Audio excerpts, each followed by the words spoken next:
Stay tuned for updated real news. Hello, Anka Daily News viewers. How are you doing? I hope you're healthy and happy. As Anka Daily News team, we continue to bring you developments regarding Russia-Ukraine war. Today, we will share with you a very critical information about the front line. As you know, supply lines are of great importance during the war. If an army cannot use its supply lines effectively, it faces serious problems. The protection of these supply lines is also an important part of the war strategy. Any failure in this part can lead to a major catastrophe for the army, and we've repeatedly seen the effects of this. In the Russian-Ukrainian war, I didn't have anything else to say.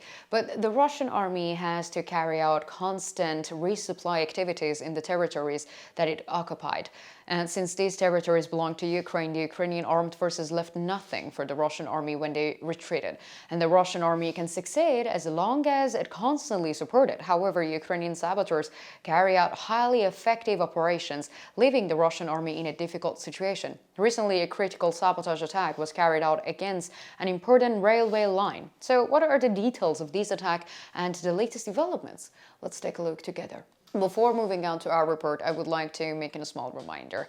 As Anka Daily News team, we continue to bring you developments in Russia-Ukraine war, so don't forget to subscribe to our channel and turn on notifications so that you don't miss our daily reports and explanations. You know that I also read all of your comments on our videos, so please continue to share your ideas about our content in the comments. Tell us in the comments what content you would like to see on the Anka Daily News channel. Let's start if you're ready. Anka Daily News reports. So, the war between Russia and Ukraine resembles a complex chess game with many facets.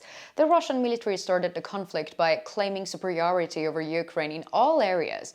As time has passed, however, it has become clear that the Russian military's claim are only lip service. If the Russian army was really as strong as it claimed, Russian leader Vladimir Putin might have already declared Kiev the capital of the Russian Federation. But this did not happen. Instead, we are faced with a Russian army stuck in a narrow space and unable to advance.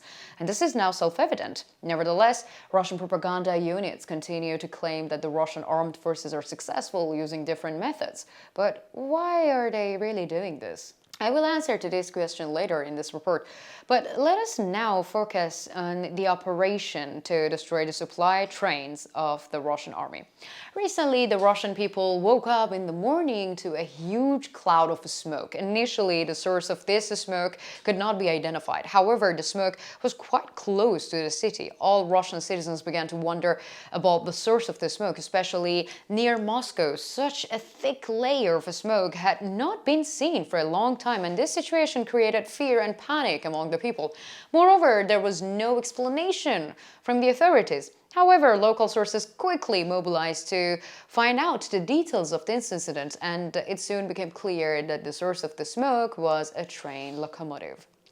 This train was carrying equipment for the Russian army and had been destroyed in an attack. And this incident has once again highlighted the vulnerability of the Russian army's logistic lines. According to information from the region, a train caught fire in Yaroslav, very close to the Russian capital Moscow, and the mission of this train was quite new and of great strategic importance. The train was moving from the eastern regions of Russia, carrying military equipment and ammunition from the countries such as North Korea and China to Moscow.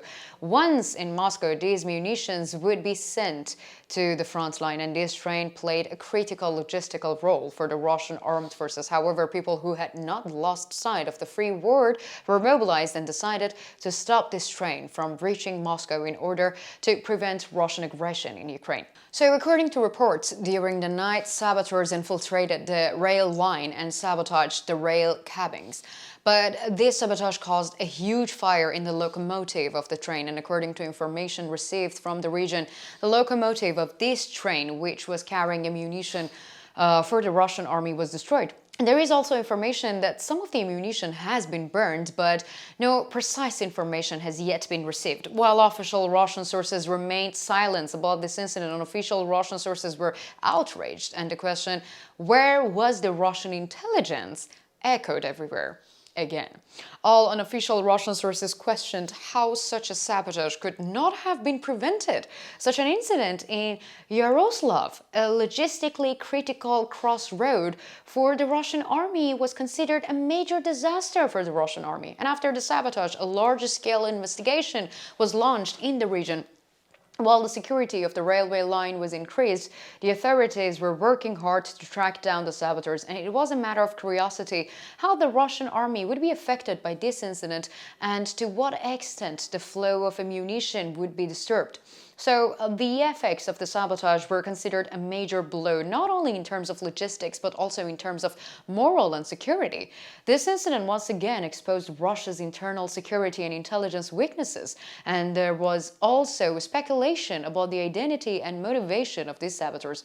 According to reports, there was a serious wave of panic among the people living in the region after this incident, and this sabotage operation carried out such a critical point and in such a close proximity to Moscow caused great anxiety among the population. It is also claimed that the locals criticized the local administration for this. However, such criticisms is usually made by the public and does not change the decision-making and action processes of the authorities. It can be said that the Russian people are left alone in this fear and anxiety. But at around the same time, a similar panic atmosphere emerged in the occupied Crimean peninsula. According to reports from the region, smoke was seen rising over the Novothoryovka near Saki air base on the Crimean peninsula. According to reports, there were explosions at several points near the base. However, the Russian authorities have not yet made an explanatory statements on this matter. Also, sabotage groups remained silent on this issue, and according to the regional sources, this was a sabotage attack.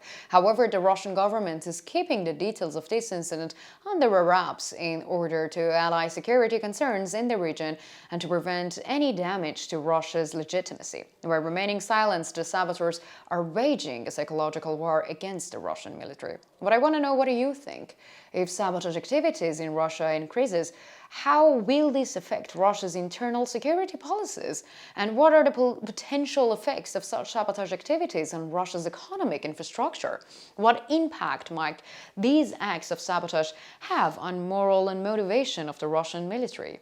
Let us know in the comments, because you know that we read and we care about. I do care a lot personally, but we care a lot about your comments.